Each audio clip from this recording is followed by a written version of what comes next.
right, so I'll say this. One of the things that I'm happy about is that I had the foresight to realize that as your children get older, you have to change the way you speak to them. So a lot of times, and especially in black households, we think, crack the whip, assert your dominance as the parent, don't let the kids say this, don't let the kids do that. And I always thought that as kids get older and they're wrestling with their own identity, one of the things that they don't want is to hear parents being demanding and do this, do that. You have to form some kind of communication, but so you have to change the way you talk to them. So when a child is like 15, 16, 17, what worked when they were 7 is not going to work when they're that age. And that's something I think old parents from other generations, and especially black parents, we didn't understand. They didn't understand. So for me, even when y'all was coming up, I realized that screaming at y'all or saying this to make y'all do what I want you to do and all that, I had to allow y'all to have an opinion of whatever the situation was. Mm-hmm. You know what I mean? And what's funny, just to jump in real quick, I feel like a lot of times people kind of like shy away from allowing themselves to experiment like that and letting their child kind of voice their opinion because they don't want to feel disrespected. They don't want to feel like they don't have like authority or what have you, or they don't want their kids to just start walking over them. But I really appreciated how you allow space for that, and you always told us it's not what you say, it's how you say it. You always told us, I don't mind you coming at me with the problem, but you had to figure out a way to communicate it in a respectful way, so that I can actually, number one, hear what you're saying and actually respond to it in a respectful way. Because if you're going to come at me crazy, I'm coming right back at you crazy. Right. And so I think that those were life lessons that we learned through the process of you experimenting with letting us be able to develop our own voices and stuff like that. So, but a lot of parents don't know how to do that. So what did you do to kind of like help you kind of like allow space for that, but still like, no, I'm the mother? Like what stuff did you do? You mean in a sense of as I was raising you guys, or things that made me realize that we needed to shift the way we did things? Like in the way you was raising us. Like in those times, like I'm pretty sure it was times where I might have disagreed with something and I voiced it in a way that was like real brash and real crazy. So like how did you navigate not wanting to slap the crap out of me?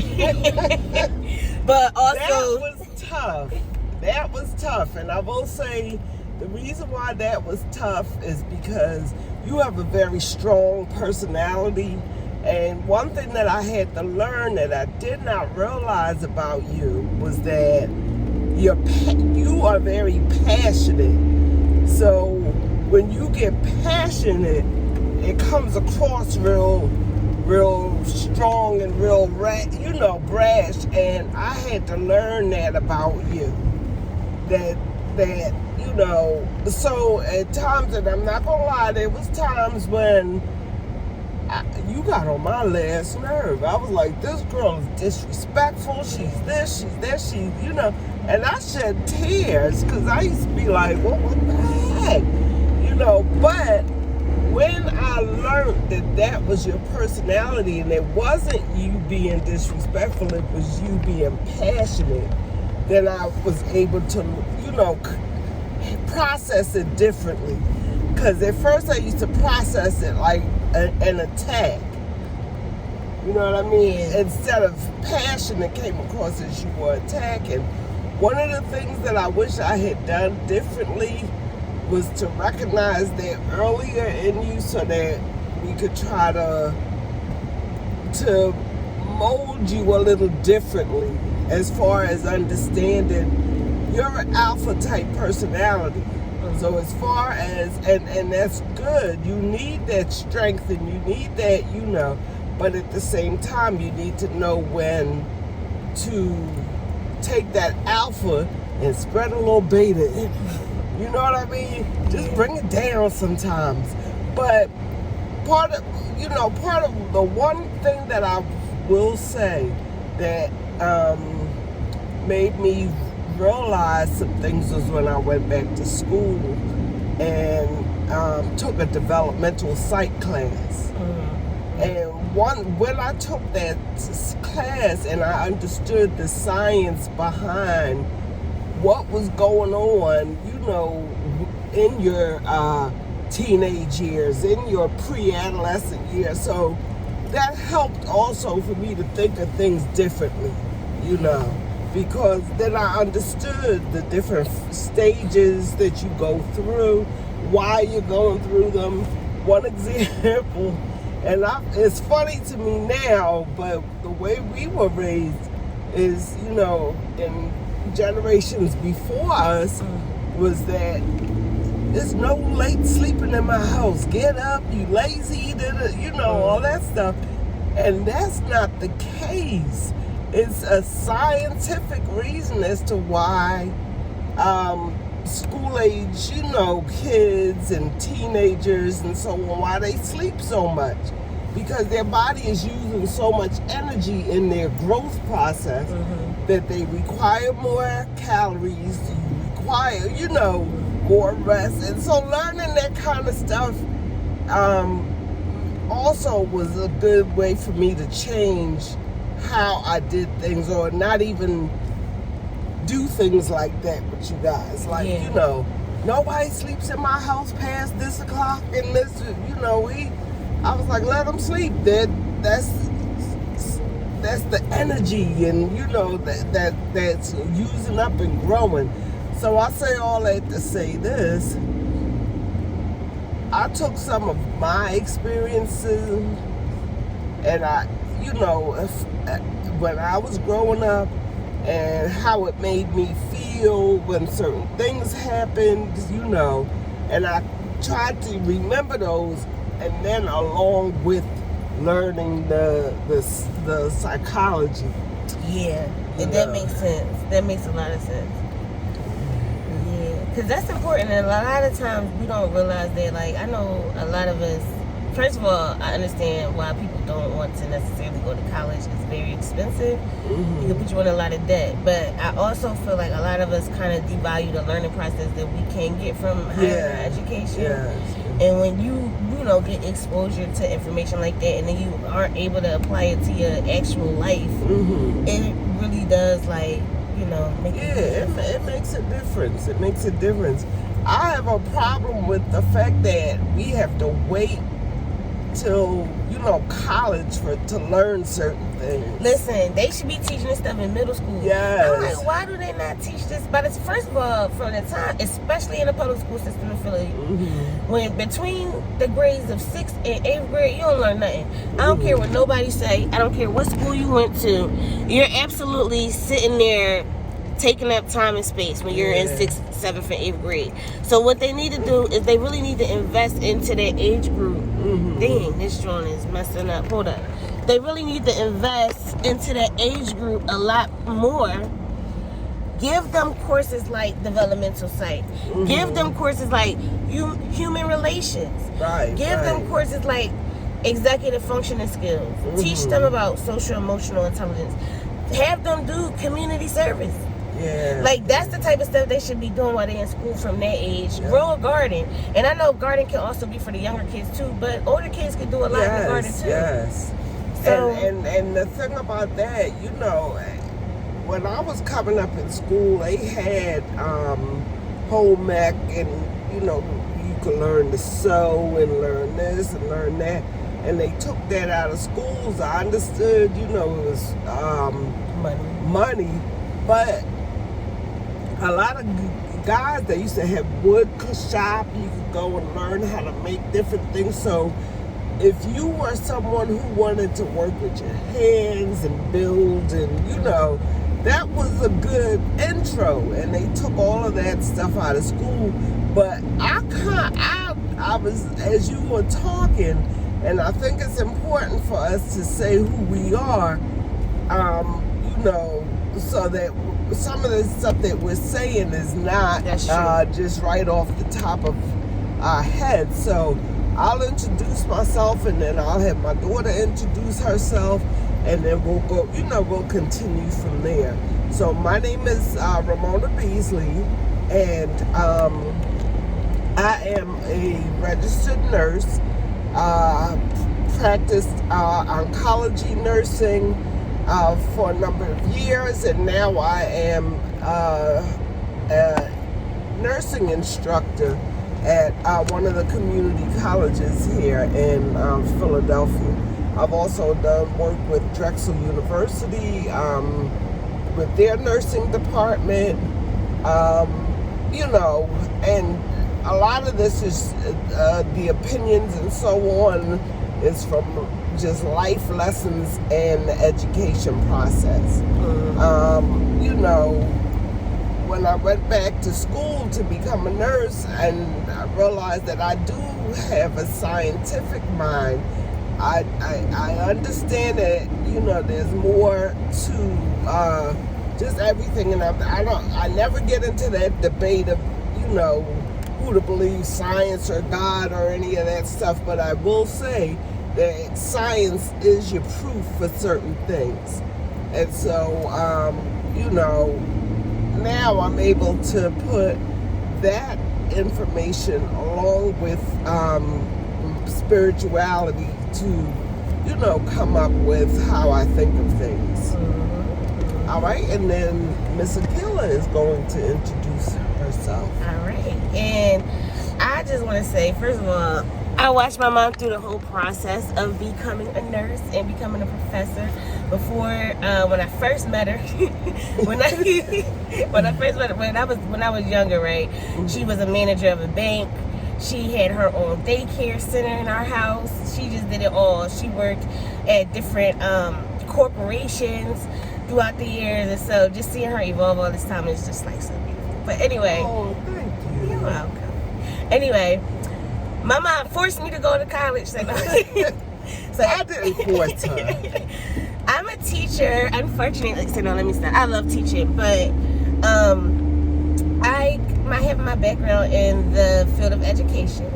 I attended Temple. I have my bachelor's in early childhood education, and then my master's in urban education with a focus on school and community partnerships. So a lot of my viewpoints come from just experiences in the classroom, experiences with understanding how policy works and how it also plays out in real life.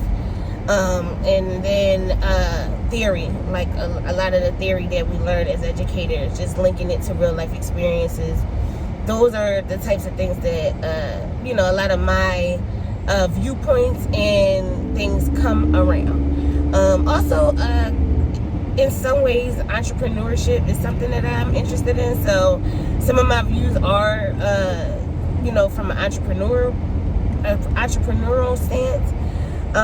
But mostly education. I love children. So yeah. And children always loved her. But so anyway, back to something that you said before we went back and introduced ourselves. You were saying between 6th and 8th grade that we don't learn, and it's, as you said that, I was going back and thinking about myself back in 6th and 8th grade, 6th through 8th grade, and you're absolutely right. We basically didn't learn anything, and you know, we went to school. Well, that age group is a funny age group because that's, you know, part of that that going into adulthood. You're not quite an adult yet. You're still a child. so to speak, but then different levels of functioning and thinking is expected of you because you're older. Yeah. You know what I mean? But so it's already a funny age. But I remember being in 8th grade and just sitting in the class, and our math lessons was, you had these little math booklets, and when you finished the booklet, you advanced on to the next booklet. And I remember you didn't get to the next booklet until you finished that one. There were some kids who were or had never moved off of the booklet the whole entire school year. Yeah. So, like, where's the scaffolding? Exactly. Where's the teaching taking place? How are you taking this child from not understanding the concept to now fully understanding the concept? What are you doing? Right. Yeah. And that's one of the things that's lacking in the school system. But also, on the flip side, in a lot of ways, that's also something that's lacking in parenting, too. That kind of goes back to what we were saying in the beginning where, like, how did you prime your brain to kind of like know where you wanted to rear your child, but still also let your child kind of have a voice and have autonomy in that too? Right. And it's like for you, I think you did a lot of scaffolding naturally. You probably didn't even know that that was what you were doing. I didn't know it at the time. Yeah, you didn't know you were linking theory to practice and all of that stuff. But you were taking us from okay. Listen, I understand you. What is it? This I might be mixing up theories right now because I feel like this equilibrium is Piaget, if I'm not mistaken. Yes. Yeah. So I'm mixing stuff up, but you took us from a place of not understanding to, hey, I do it. Let me show you. Let me model how to speak respectfully and still get your point across. Right. Now we're going to practice here together a little bit. Now let me see you do it. You know, and I think you took us through that process in many different ways informally. Right. And that's how you teach your kids. But some people don't really put that into the process of teaching their kids that, because not that they don't want to, they really don't know what steps to take. And then sometimes the time too, like you feel like it's a race against time. So if you feeling like, you know, it's a race against time and you rushing, it's gonna be certain things you just be like, oh, here, let me do it, or here, let me and you're not gonna like go through the process of really guiding your child, teaching your child. And that's funny. I remember when you guys were younger, and my dad, you know, he would say different things. Like I remember Amira would always want to sweep and do different things. And in my mindset, going back to what you said, I was like, I gotta hurry up and do this. We gotta, you know. And my dad was like, no, don't do that. If she wants to sweep, let her do it. Let her, you know, because if you don't let her do it, you take away her initiative to do things on her own and to learn. And you know, that was so cool when he said that to me. So I had to, when he said that, I started thinking like, okay, slow down, you know, let them, if she wants to. And at that point I would let Amira come in the kitchen and cook with me, and you know, and at first it was like, but eventually we worked in concert with each other because she knew if I was making this dish, this is what mommy's gonna need. And we would just work in the kitchen side by side, quietly, but side by side, and know exactly what needed to be done. Yeah. So, you know, I was glad my dad told me that, because if he didn't tell me that, he said, you know, his words were, you would discourage their natural ability to, you know. And I was like, wow. So when he told me that, that was something else that also helped to change, you know, the way that I parent you. And I'm not saying I did everything perfectly, but I'm looking back, there's a lot of things that I'm like, darn, all right, I tried this, but I wish I had done this. I wish, you know, but it's all evolution, and it's all we have to recognize that we have to change the way we parent our children in order to give them a chance, in order to, we can't shut them up and shut them down. And that's one of the things that I, as a kid growing up, I felt like I had to follow this certain march, the ants march, and I had to follow in line. And I remember being like 18, 19, like, I don't know who the hell I am. Yep. And I had to start that process of learning who I was. And at that time, I shouldn't just be learning it. I should have already had some inkling, And you know what's funny? You know how many people go down that cycle? Like, think about it with the whole reparenting movement. Right. Everybody's talking about reparenting now. That's a real thing. Like, exactly what you described. That's a real thing. Remember when I was at CCP and I had that sociology class? I wrote that paper about how you shouldn't be forced. Well, not forced. I'm not talking about you. I'm talking about how society does it. Because even in high school, they market college. Like, they market it all to you. So I'm not talking about parents, but parents kind of buy into it because that's also what parents are seeing everywhere they go. And then also, everybody wants their child to do better than them. So if you were somebody who maybe didn't go to college or didn't finish, or you finished late, you might say, hey, look, I don't want my child to go through that because I want them to get a good job in the workforce and not have to. So I get it. You know what I mean? But at the same time, the whole paper, what I was trying to say was that the world, society shouldn't push kids in that direction, because at 18 you are not developed enough to make a decision about the whole rest of your life. And that's something that, in academia, even being in academia now, I see it. At 18, everybody is not ready for that. Yeah, because I needed me like 3 years off. Yeah, you don't know what you're going to do with your life. You don't know what you really want to be. Yeah. And the education system is available, but it's so damn expensive and puts people in so much debt that, the sad part about it is that nowadays, I was reading a study recently that says that millennials have changed what they did like maybe 3 or 4 times throughout the course of their, Trust me, I know.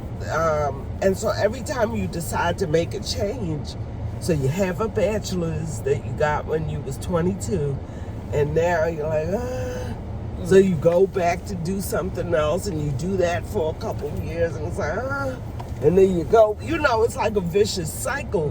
Whereas as we have to stop thinking of kids as, okay, you're 18, you need a job or you need to go to school.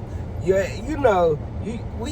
have to stop doing that, because doing that, you setting the child up for failure. When at 18, where they gonna live? You just setting them up. And I think that parenting is hard, but it never ends. And it shouldn't ever end. When I say end, I mean not saying that you should take care of your kids for the rest of their lives, but it shouldn't be like, okay, you're 18 now, I'm done. Out. It shouldn't be like that. If I had it to do again, I would let you and your sister do gap years. A year or 2. Get your mind together. Figure things out. Yeah. And then, move on. But I gotta go. Yeah, me too. Love you, mommy. Love you too. Yep. I will see you later on. All right. What time? I don't know. I'm gonna try to make. I'm gonna be patient today. I'm gonna be patient. Yes, please be patient. All right. One of the most difficult parts about being a parent is that there aren't any rules. That's exactly why I created Parental Guidance. This is a home-based curriculum that includes a textbook and an online course. This curriculum was constructed to assist parents in teaching their children about social-emotional intelligences. We also key in on executive functioning and positive youth development. This includes self-awareness, self-management, social awareness, building and managing relationships, making responsible decisions, personal development, and self-evaluation. There are 30 lesson plans that include rationale and objectives, discussions and journaling, activities, and ongoing tips for parents. The online course teaches you how to successfully implement this curriculum with your children. Don't you need parental guidance?